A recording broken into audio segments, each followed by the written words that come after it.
այն միջնորդությունը, ինչը որ ներկայացվել է դատարան, պաշտպանական թիմի կողմից ուղղակի ջախջախվել է, հատիկ չկա։ Գտնում եմ, որ 12-րդ դասարանի աշակերտը պիտի կալանքի տակ գտնվի, բայց մի շարք առանձնապես ծանր հանցագործությունների մեջ մեղադրվող մարդիկ կարան վարչական հսկողության տակ գտնվեն տնային կալանք։ Ոչ մի բան հաշվի չառավ, ոչ մի բան, ոչինչ չի հաշվի առնվել։ Դատարանը գտավ, որ միայն կալանավորումն է իզորու ապահովել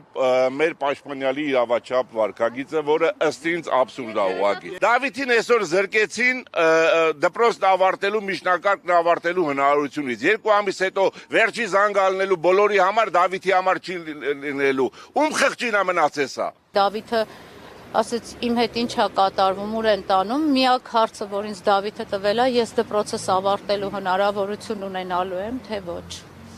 որի պատասխանը ես չունեմ եւ որի պատասխանը ակնկալում եմ եւ դատարանից եւ քննչական մարմիններից եւ ընդհանրապես այս հասարակությունից, ովքեր որ այս երեխեքի ճակատագրի սեղման գործում